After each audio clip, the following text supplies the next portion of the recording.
બોલો ખેડૂત મિત્ર, તમારો શું પ્રશ્ન છે? પર્સનલ ઓળખાણ નહીં આપતા. જી સર, નમસ્તે. તમારો કેસ અઘરો છે. જે કેસ મેં ને સરળતાથી જવાબ આપીએ કે ને એના હું આપી જ હા દઉં. મારી પાસે એવો ટાઈમ નથી કોઈને કહું રૂબરૂ આવજે એમ. સાહેબ, પણ એમાં એ કેવું છે, સામેવાળા લોકો પડાવવા માટે પેલા પોલીસ કેસ કર્યો, હમ ત્યારબાદ આ નોટિસ મોકલી છે.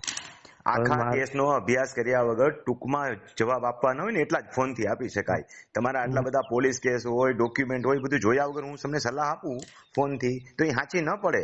પૂછી લો, ટૂંકો પ્રશ્ન હોય એ પૂછી લો. તમને એમ ન થાય મારે જવાબ ન દીધો. લેન્ડ ગ્રેવિંગ દાખલ કરવી છે એમના પર, એવું આમ નામ ન થાય. લેન્ડ ગ્રેબિંગ દાખલ કરશો તો પછડાટ લાગશે. લેન્ડ ગ્રેબિંગ હું વ્યવસ્થિત શીખવા માટે આવતા તાલીમ કેમ્પની અંદર 4 કલાકનું મેં સેશન રાખ્યું છે. હા, મેં જોયું, પણ હવે આ લોકોએ ડાયરેક્ટ નોટિસ આપી એટલે હવે કોઈ ટાઈમ નથી વધેલો એના માટે. તો કઈ વાંધો, આપણે એડવોકેટ રાખી લ્યો. બરાબર. હા, અને ખેડૂત મિત્રો બધા સાંભળે, આ હા ભાઈની જેમ ઇમરજન્સી થાય એના કરતા પહેલેથી આપણી પાસે બધી જાણકારી હોવી જોઈએ. પછી કઈ તાલીમ કેમ્પની રાહ તો તમે જોઈ શકો નહીં. તાલીમ કેમ્પ વગર આવી 8-8 કલાકની મેટર હું તમને શું શીખવાડું અને એમાં આવડે નહીં. તો જે વ્યક્તિને પ્રશ્ન હાલ ભલે ન હોય એને પણ આવીને તાલીમ કેમ્પમાં શીખી લેવું જોઈએ. નહીતર આ ભાઈ જેવો દાખલો થાય કે હવે એને તાલીમ કેમ્પમાં આવવાનો ટાઈમ નથી, નોટિસ આવી ગઈ, તો કઈ તાલીમ કેમ્પની રાહ ન જોવાય. વકીલ રાખીને ખર્ચો કરી નાખો. ઓછામાં ઓછા 30-40 હજાર 50,000 રૂપિયાની ફી થશે કોઈ પણ વ્યક્તિને રાખશો તો.